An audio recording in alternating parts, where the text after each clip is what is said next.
नमस्कार, आप देख रहे हैं साहित्य तक और हम मना रहे हैं जश्न आज़ादी के 75वें साल में पहुंचने का जश्न। बुक कैफ़े में इन दिनों हम केवल उन पुस्तकों की चर्चा कर रहे हैं जिन्होंने देश की आज़ादी के दीवानों और उस आज़ादी की संरक्षा को सुरक्षित करने में दिए गए बलिदान की दास्तान जिन पुस्तकों में शामिल है। यह पुस्तक पराक्रम है। यह आज़ादी के बाद के दीवानों पर लिखी गई पुस्तक है। इस पुस्तक के कवर पर लिखा है पराक्रम, भारतीय सेना के शौर्य और बलिदान की यादगार गाथाएं। इसके लेखक हैं दिनेश कांडपाल।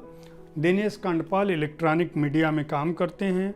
कई सालों से टेलीविज़न के समाचार कार्यक्रमों से जुड़े हैं। खासकर रक्षा से जुड़े, डिफेंस से जुड़े मसलों पर एंकर, रिपोर्टर के रूप में उन्होंने ढेर सारी भूमिकाएं निभाई हैं, यानी रक्षा बलों को उन्होंने करीब से देखा है। इसके अलावा उनका बचपन भी सैनिक वातावरण में बीता। उनके पिताजी फौज में थे और अपनी माताजी से उन्होंने ढेर सारी कहानियाँ सुनी हैं, युद्ध की, सैनिकों के पराक्रम की, गढ़वाल रेजिमेंट की, मेजर सोमनाथ शर्मा की, मेजर शैतान सिंह की, और रिंजांग ला पठार पर किस तरह से सैनिकों ने, बहादुर सिपाही उनियाल ने पाकिस्तानी गोलीबारी की परवाह न करते हुए पाकिस्तानियों से उस नहर को लाल कर दिया था जो नहर इस देश के विभाजन के लिए बनी थी। फौजी बैकग्राउंड के चलते उनके दिमाग में यह आया कि क्यों न आज़ादी के बाद इस देश के लिए अपना सर्वोच्च बलिदान करने वाले सैनिकों पर एक पुस्तक लिखी जाए। इसी क्रम में उन्होंने यह पुस्तक लिखी है। इस पुस्तक में उन्होंने ढेर सारे लोगों को अपना आभार प्रकट किया है। कई वेबसाइट को जो रक्षा मामलों से जुड़ी हुई हैं उनका जिक्र किया है। आज तक के डिफेंस संवाददाता मंजीत नेगी का भी उल्लेख उन्होंने किया है और उन्होंने अपने करीबी लोगों के साथ स्वर्गीय पंकज सिंह और उनकी पत्नी सविता सिंह का भी उल्लेख किया है धन्यवाद के रूप में। इस पुस्तक में ढेर सारी बलिदानी सैनिकों की शहादत की, उनकी बहादुरी की, उनकी देश सेवा और राष्ट्रभक्ति की कहानियाँ हैं। बड़गाम की लड़ाई जिससे कश्मीर बचा 1958 में हुई थी, उसका उल्लेख है। उस लड़ाई में सैनिकों ने किस तरह से अपने जुझारू कौशल से पाकिस्तान को पीछे ढकेला। उसके बाद उन्होंने यह भी जिक्र किया है कि हैदराबाद का जो विलय था उसमें भारतीय सेना की क्या भूमिका थी। अमूमन सरदार पटेल के कौशल को इसका श्रेय दिया जाता है, लेकिन यह एक तथ्य है कि भारतीय सेना अगर अपना राष्ट्रभक्त रवैया नहीं दिखाती तो 48 में हैदराबाद को भारत में विलय करने में, यहाँ तक कि कश्मीर को भी भारत में विलय करने में मुश्किलें होती। क्यों? क्योंकि अंग्रेज़ों ने इस देश को 665 रियासतों में आज़ाद किया था। यह भारत जिसको हम आज देख रहे हैं, यह एक भारत, एक राष्ट्र के रूप में अंग्रेज़ों से आज़ाद नहीं हुआ था।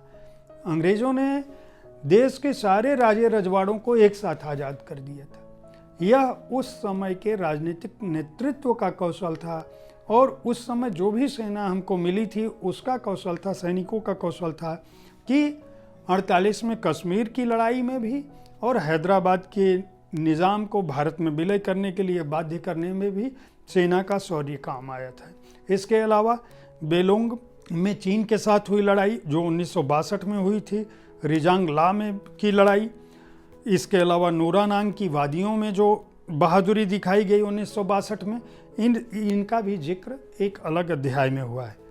लाहौर में 1965 की लड़ाई जिसका जिक्र किया मैंने, 1965 में जो असली उत्तर दिया गया था हाजीपीर की लड़ाई, लोंगेवाला की लड़ाई 1971 की, बाउंड्री पिलर की लड़ाई 1971 की, बसंतार की लड़ाई जो 1971 में हुई थी। इसके बाद 1984 में सियाचिन की लड़ाई, 1987 में फिर सियाचिन की लड़ाई, 1988 में मालदीव में भारतीय सेना के शौर्य की बात, 1999 में कारगिल और तोलोलिंग की लड़ाई।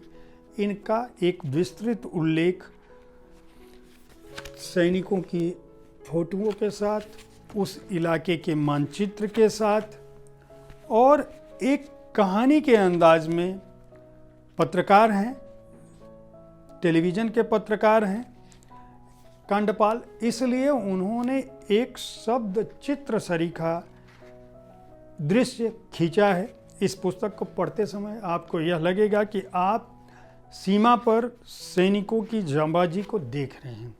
उन्होंने संदर्भ सूची का भी सहारा लिया है और यह साबित किया है कि यह उपन्यास या कोई काल्पनिक कथा नहीं है, बल्कि हमारे जवानों की, बहादुर जवानों की वह शौर्य गाथा है जो भारतीय रक्षा दस्तावेजों में दर्ज है, जो भारत के महान इतिहास में दर्ज है।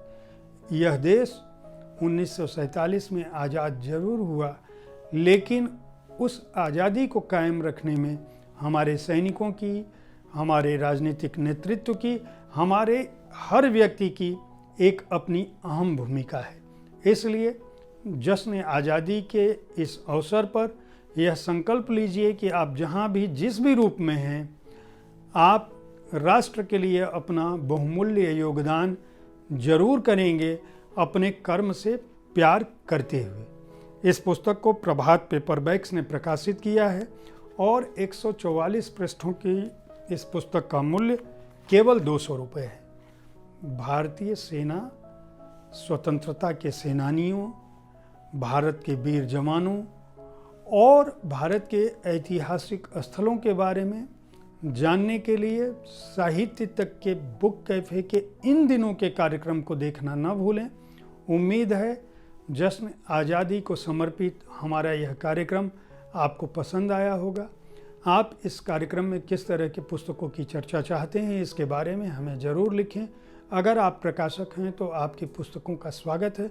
हमारी कोशिश होती है कि हम अधिक से अधिक पुस्तकों की चर्चा करें इस कार्यक्रम में, ताकि पाठकों को, छात्रों को और पुस्तक प्रेमियों को उनकी पसंदीदा पुस्तकों के बारे में जानकारी मिल सके।